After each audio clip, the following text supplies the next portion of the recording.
I didn't get as much of my reading journal worked on when I was at my friend's as I thought I might, as we were too busy chatting to craft.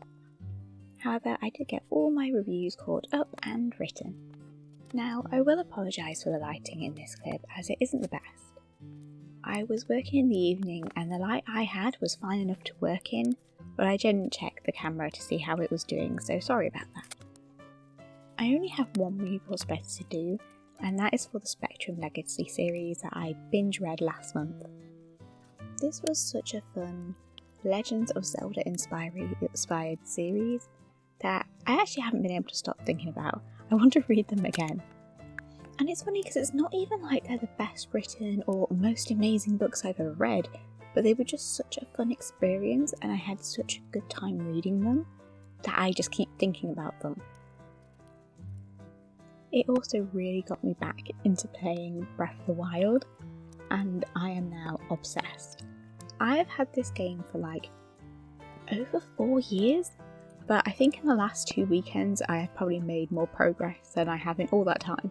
But I will talk more on that in probably my next vlog. For the spread, I really wanted to use some of the fantasy stickers that I got recently. I brought these stickers solely because of my reading journal, and I intend not to hold back and just use as many of them as I fancy, whenever I fancy. I thought I would talk a bit more about the journal itself. This is my first time working with a travel size notebook, and I've actually really enjoyed it a lot more than I thought I would. It took me a bit of getting used to the smaller size, and sometimes for mood boards I do miss having a lot more space. However, I like how the review pages are set up in this size. I always feel that I have plenty of space, and I've been a bit freer with this journal to kind of play around with it, how I do these spreads.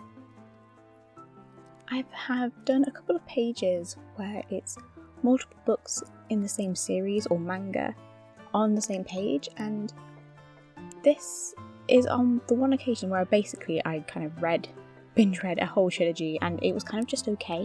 Like the whole series was just okay, and I was thinking I didn't know if I had enough to say to do like a single pages for each book.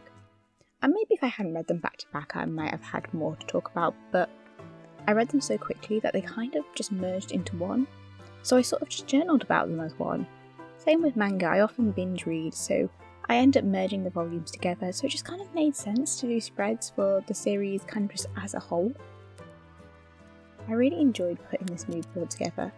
I went for kind of Zelda aesthetic images and looked for ones that kind of related to the world of this series.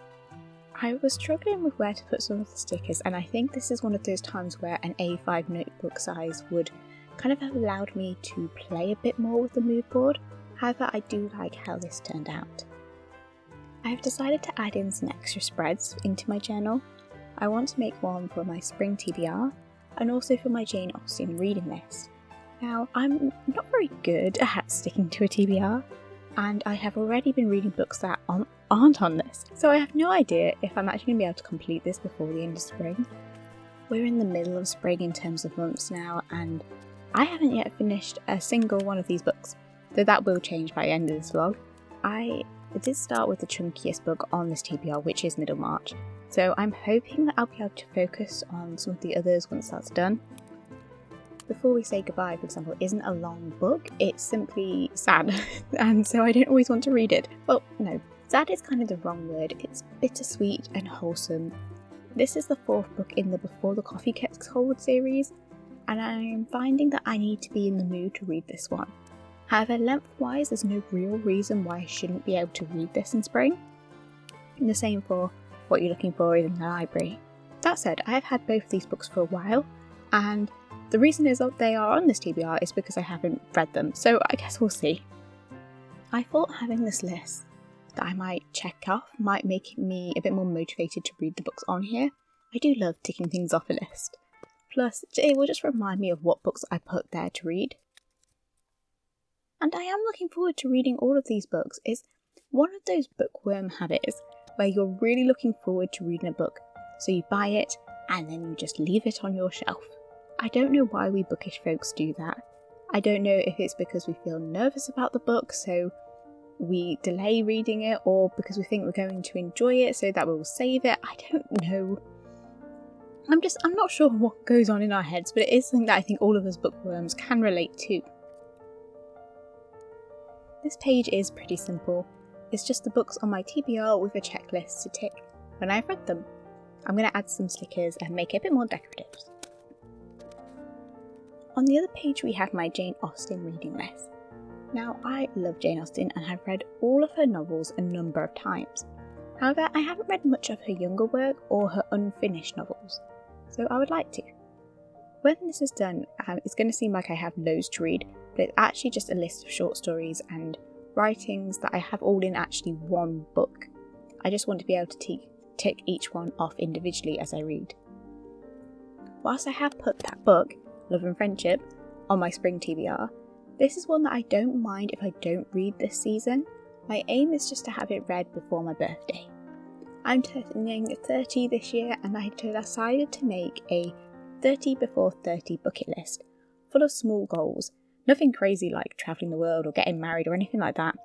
More like small goals that bring me joy and are things I just want to achieve, such as reading all of Jane Austen's work. I also had read Lord of the Rings on there, which I achieved last year.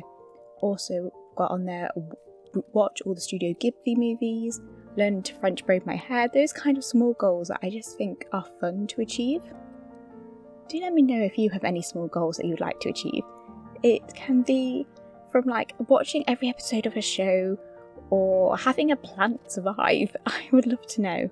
I actually only have 29 goals as I haven't been able to think of one more, so maybe your comments will help me think of something.